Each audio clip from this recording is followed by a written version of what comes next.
बाजार में निवेश पर अच्छा रिटर्न मिलने का लालच देकर धोखाधड़ी करने के आरोपी को गिरफ्तार किया। सूरत सिटी साइबर क्राइम सेल को शिकायत मिली कि पिछले साल अप्रैल से जून के बीच अलग अलग मोबाइल नंबरों और अलग अलग व्हाट्सएप ग्रुप के एडमिन और खाता धारकों ने एक पूर्व नियोजित साजिश रची और लालची संदेश भेजकर युवक को लालच दिया। शेयर ट्रेडिंग से अच्छा रिटर्न प्राप्त करे ऐसे लालची मैसेज भेजकर उसे जाल में फंसाया गया। उसके अनुसार शिकायतकर्ता को व्हाट्सएप पर संदेश भेजकर उसने शेरखान मैक्स नाम एक एप्लीकेशन का लिंक भेजा। एप्लीकेशन डाउनलोड किया, उसमें पंजीकरण किया, एक ट्रेडिंग खाता बनाया और इस एप्लीकेशन के माध्यम से विभिन्न शेयरों और आईपीओ में निवेश किया और कुल 36,55,000 रुपये ट्रांसफर किए, जिसके बाद रकम को ट्रेडिंग खाते में लाभ के साथ दिखाया गया और केवल 1,24,000 रुपये निकालने की अनुमति दी गई और शेष 35,31,000 रुपये निकालने की अनुमति नहीं दी गई। शिकायत के आधार पर साइबर क्राइम सेल ने मामला दर्ज कर जांच के बाद 2 लोगों को गिरफ्तार कर लिया है। अब पुलिस ने इन 2 आरोपियों को खाते के 4 लाख रुपए फ्रीज कर लिए हैं और आगे की कार्रवाई शुरू की है।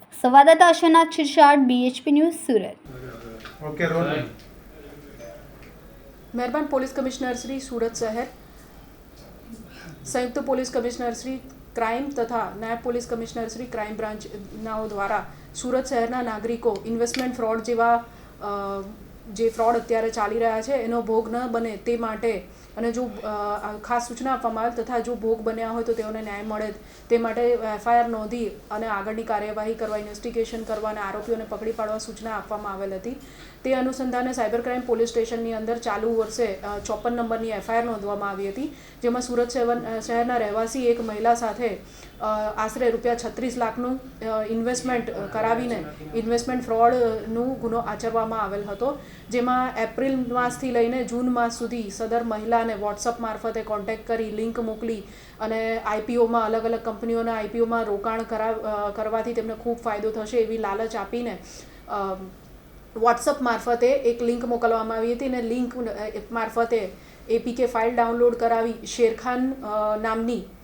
શેરખાન મેક્સ નામની એક ફેક એપ્લિકેશન ડાઉનલોડ કરાવવામાં આવી હતી અને તેની અંદર આશરે અલગ અલગ ટુકડાઓમાં 36 લાખ રૂપિયાનું મોટું રોકાણ બેન પાસે કરાવવામાં આવેલ હતું, જેમાંથી બેનને વિશ્વાસ અપાવવા માટે આશરે 1,24,000 જેવી રકમ તેઓના નફા સાથે તેમના એકાઉન્ટમાં પરત આપવામાં આવી હતી અને ત્યારબાદ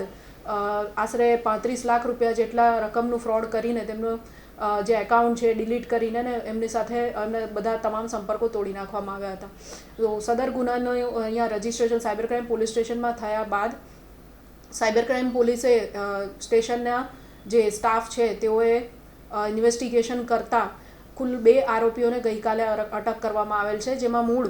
એકાઉન્ટ ધારક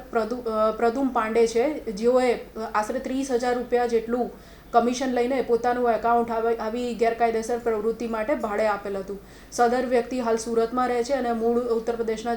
જૌનપુરનો નિવાસી છે। 30,000 જેટલી રકમ લઈને તેમણે પોતાનું એકાઉન્ટ સુરતના રહેવાસી એવા પ્રતિક વસાવાને આપેલ હતું અને પ્રતિક વસાવાએ આગળ 30,000 રૂપિયા વધુ કમિશન લઈને આગળ બીજા ગુનેગારને એકાઉન્ટ ભાડે આપેલ છે, જે અંગેની તપાસ ચાલુ છે। સદર એકાઉન્ટ જે પ્રદુમ પાંડે પ્રતિક વસાવાને ભાડે આપેલ હતું એની અંદર આશરે 3 કરોડ રૂપિયાના ટ્રાન્ઝેક્શન થયેલા છે તથા ભારત દેશમાંથી લગભગ વિવિધ રાજ્યોમાં